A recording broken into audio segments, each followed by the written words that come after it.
भागलपुर से इस वक्त बड़ी खबर मिल रही है, जहां पुलिस ने नगर परिषद कार्यालय में हुए खूनी हमले में बड़ा एक्शन लेते हुए मुख्य आरोपी रामधनी यादव को मुठभेड़ में मार गिराया है।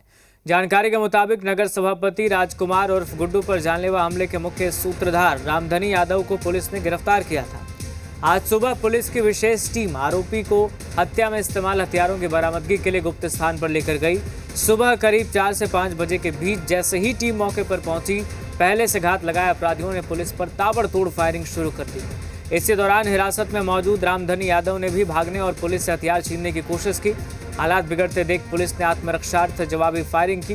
करीब 15 से 20 मिनट तक चली इस मुठभेड़ में रामधनी यादव को कई गोलियां लगी और वो मौके पर ही गंभीर रूप से घायल होकर गिर पड़ा। उसके अन्य साथी अंधेरे का फायदा उठाकर फरार हो गए। मुठभेड़ में 3 पुलिसकर्मी भी घायल हुए हैं, जिन्हें तुरंत भागलपुर के मायागंज अस्पताल पहुंचाया गया।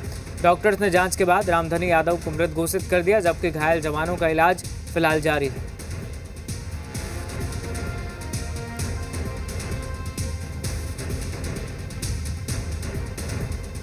भागलपुर से इस वक्त की बड़ी खबर है। नगर परिषद कार्यालय हमला मामले में एक्शन हुआ है। मुख्य आरोपी रामधनी यादव का एनकाउंटर हो गया। आरोपी रामधनी यादव मुठभेड़ में ढेर कर दिया गया है। पुलिस मुठभेड़ में ढेर हो गया आरोपी।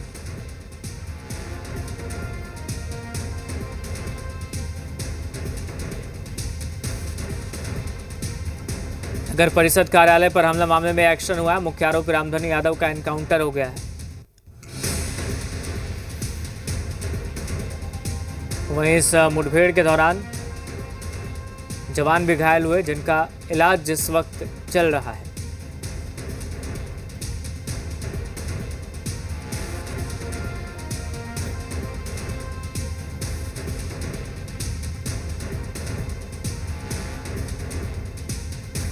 सुबह 4 से 5 बजे के बीच अपराधियों ने फायरिंग की थी और पुलिस टीम पर ताबड़तोड़ फायरिंग हो गई थी। आत्मरक्षार्थ पुलिस ने भी जवाबी कार्रवाई की। इस दौरान रामधनी यादव पुलिस की गिरफ्त से भागने की कोशिश कर रहा था और जवाबी फायरिंग में ढेर हो गया।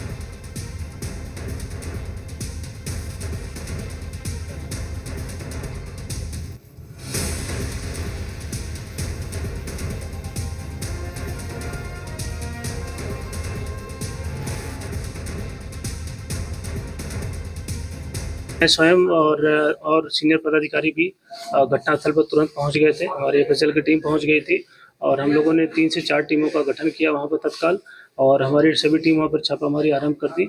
और उसी छापामारी के दबाव में और जो इन लोगों को जब प्राप्त हुआ कि एक ऑफिसर की भी जो मृत्यु हो गई है, तो इन लोगों को फिर किसी दबाव बस जब छापामारी चारों तरफ से हमारे थाना चेकिंग भी स्टार्ट हो गई थी, तो उसी में फिर ये लोग जब घेराबंदी हुई तो भाग के जो है ऑटो में बैठ के थाना के पास पहुंच के सरेंडर करने के लिए हमारी टीम ने तुरंत उनको पकड़ा। हमारे साथ हमारे सहयोगी रजनीश लाइव जुड़ गए पटना से।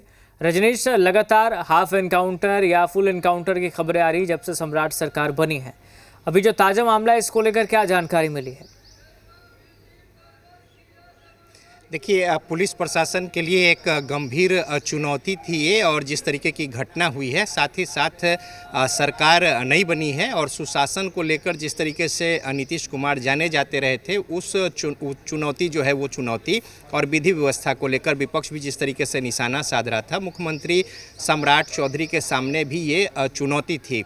और जो फिल्मों में देखा जाता था कि ऑफिस में, कार्यालय में घुसकर और इस तरीके से दिन दहाड़े गुंडागर्दी की गोली मार दे अपराधी, तो ये बातें जो है पुलिस प्रशासन के लिए एक बड़ी चुनौती थी। हालांकि इन तमाम मसले मुद्दे को लेकर पुलिस प्रशासन के साथ जब से गृह मंत्री ही बने थे सम्राट चौधरी, लगातार बैठकों का दौर, और जब मुख्यमंत्री बने तो उन्होंने इस बैठक को और जो कार्य योजना हुई उसको मूर्त रूप देने को लेकर तमाम सारी बातें की थी। और उसका परिणाम देखिए कि इस घटना के महज 12 घंटे के अंदर जो अपराधी है उसकी शिनाख्त करके और 4 टीमें गठित की गई थी, और इसको लेकर ताबड़तोड़ छापामारी और अभियान चलाए गए। और रात को जो पुलिस प्रशासन दबिश को लेकर पहुंची थी, वहां पे फायरिंग हुई और जवाबी कार्रवाई की गई। हालांकि इसमें एक डीएसपी नवीन कुमार और साथ ही साथ 2 जो इसमें एसआई सब इंस्पेक्टर हैं, एक परमेश्वर और दूसरे जो हैं मृत्युंजय, ये भी घायल हुए हैं, गोली लगी है और मायागंज स्थित Jawaharlal Nehru medical college hospital में उनका इलाज चल रहा है। लेकिन पुलिस ने जो जवाबी कार्रवाई की है उसमें ढेर किया है रामधनी यादव को, और जो सीसीटीवी फुटेज थे, तमाम सारे जो साक्ष्य जुटाए गए थे और जो कुछ चिन्हित किया गया था, तमाम सारी बातें पुलिस के लिए एक बड़ी चुनौती थी। तो लिहाजा इस घटना से एक स्पष्ट संदेश जो है वो देने की कोशिश की गई है कि अपराधी चाहे कोई भी हो, अगर वो वारदात को अंजाम देंगे तो इसका परिणाम उसे भुगतना पड़ेगा। और चाहे वो रसूख वाले लोग हों या फिर चाहे अब जिस तरीके से जो नीचे स्तर से जो आजकल अपराधी जो पनप रहे हैं, उन बातों को लेकर तो सीधा संकेत है। और ये कोई पहली घटना नहीं है, इससे पहले अगर आप देखें तो नवादा में या फिर पटना सिटी में जिस तरीके से सड़क किनारे जो गोली मारी गई थी पैर में, तो इस तरीके से अब स्पष्ट संकेत है और पुलिस प्रशासन को भी सीधा कहा गया है। साथ ही साथ मुख्यमंत्री सम्राट चौधरी भी पहले ही दिन उन्होंने स्पष्ट किया है कि 3 बातों पे जो उनकी नज़र होगी और जिसकी निगरानी मुख्यमंत्री सचिवालय के स्तर से होगी, उसमें थाना और साथ ही साथ अंचल और नीचे के जो तमाम महकमा है, ब्लॉक, इसको लेकर उनकी निगरानी होगी। और साथ ही साथ विधि व्यवस्था को लेकर उनका रवैया जो है बेहद सख्त है और किसी भी हाल में इससे कोई समझौता नहीं किया जाएगा। और इसका परिणाम देखिए कि जिस तरीके से फिल्मी अंदाज में जो नगर परिषद के जो कार्यपालक पदाधिकारी है कृष्ण भूषण और गोली मारी गई वहाँ पे, और साथ ही साथ जो सभापति हैं राजकुमार गुड्डू, उन्हें भी गोली लगी। हालांकि उनका इलाज जो है वो पहले तत्कालिक तौर पे स्थानीय स्तर पर और उसके बाद पटना में किया जा रहा है। तो इस बात को लेकर अब पुलिस प्रशासन जो है बिल्कुल उनका रवैया सख्त है। और साथ ही साथ अगर कोई घटना घटती है तो उसके लिए जवाबदेही, जिम्मेदारी जो है वो भी तय की जाएगी, ये बातें भी स्पष्ट कही गई है। साथ ही साथ जिला के स्तर पर जिलाधिकारी और साथ ही जो पुलिस अधीक्षक हैं, इनकी जवाबदेही, जिम्मेदारी जो है इनके ऊपर स्पष्ट कही गई है कि ये तय की जाएगी। और परिणाम देखिए कि बिल्कुल त्वरित तौर पे टीम गठित की गई और उसके बाद पूरी रात छापेमारी, और उसका परिणाम जो है कि अपराधी जो है पुलिस मुठभेड़ में ढेर हुआ, रामधनी यादव। और साथ ही साथ इसके जरिए एक मजबूत जो पुलिस प्रशासन की ओर से जो संकेत है वो दिए गए हैं अपराधियों को कि या तो वो अपने आदत छोड़ दे या फिर शहर छोड़ दे। और पहले भी मुख्यमंत्री कहते रहे इन बातों को लेकर। तो लिहाजा ये एक बड़ी घटना है और जाहिर तौर पे एक बड़ा चिंता और परेशानी का सबब भी था कि जिस तरीके से कार्यालय में घुसकर और गोली मारकर वारदात को अंजाम दिया गया पदाधिकारी को।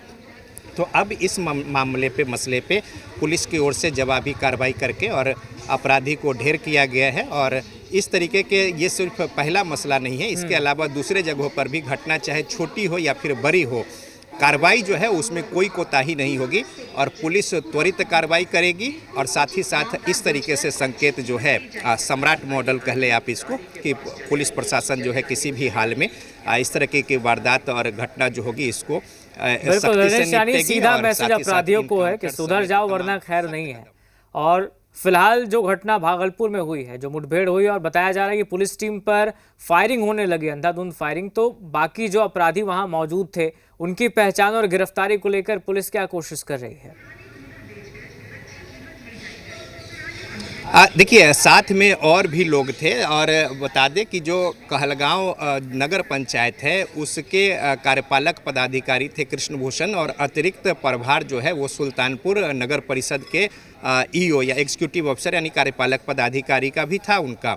और साथ ही साथ जो नगर परिषद के सभापति हैं राजकुमार गुड्डू, वो अपने चैम्बर में कुछ कागजात निपटा रहे थे, कुछ लोगों की वहाँ पे उपस्थिति भी थी।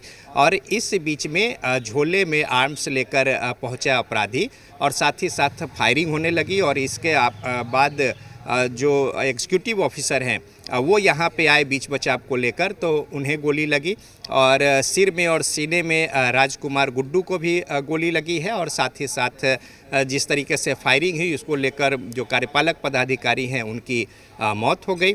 तो अब इस पूरे मसले मामले के जो फुटेज है वो सीसीटीवी में भी कैद हुए। और साथ ही जो स्थानीय कुछ लोग वहाँ पे बैठे थे कामकाज को लेकर और हस्ताक्षर को लेकर प्रपत्र पर, तो उनसे जो पूछताछ और तमाम साक्ष्य जुटाए गए सीसीटीवी कैमरे कैमरे खंगाले गए। इसके बाद जो तस्वीर सामने आई उसके आधार पर निशानदेही पर पुलिस ने कार्रवाई की है। तो ये तो जो मुख्य जिनकी ओर से गोली चलाई गई पुलिस के अनुसार, जो एसपी वहाँ पे प्रेस कॉन्फ्रेंस करके भी जानकारी दी है भागलपुर में, तो इस बाबत पुलिस ने जो त्वरित कार्रवाई की, धरपकड़ को लेकर, छापेमारी को लेकर 4 टीमें गठित की गई थी और उसका परिणाम हुआ कि रामधनी यादव जो है वो पुलिस मुठभेड़ में ढेर हुए और साथ ही साथ जो दूसरे उनके साथ के या फिर सहयोगी है। देखिए, पुलिस प्रशासन का स्पष्ट कहना है कि अपराधी के कमर को तोड़ना है और उनके अगर इस तरीके से अगर संगठित गिरोह है उसकी कमर तोड़नी है, तो लिहाजा कोई भी जो सहयोगी है या फिर नेक्सस है या संगठन है तो वो कोई बचेगा नहीं। और जाहिर तौर पे जब पुलिस प्रशासन चैलेंज के रूप में इस तरीके की चुनौतियां जो है वो स्वीकार करती है तो इसका परिणाम इसी तरीके से सामने आता है। तो जब मुख्य आरोपी का हश्र ये है तो जाहिर तौर पे उनके गुर्गे और आसपास के लोग हैं उनके खिलाफ भी उसी तरीके की सख्ती होगी। और देखिए, ये सारी चीज़ें जो है वो चल रही हैं और बहुत जल्द जो प्रशासन की ओर से बातें कही गई उसका परिणाम और भी सामने निकल कर आएगा। ठीक है रजनीश, बहुत शुक्रिया फिलहाल आपका तमाम जानकारी के लिए।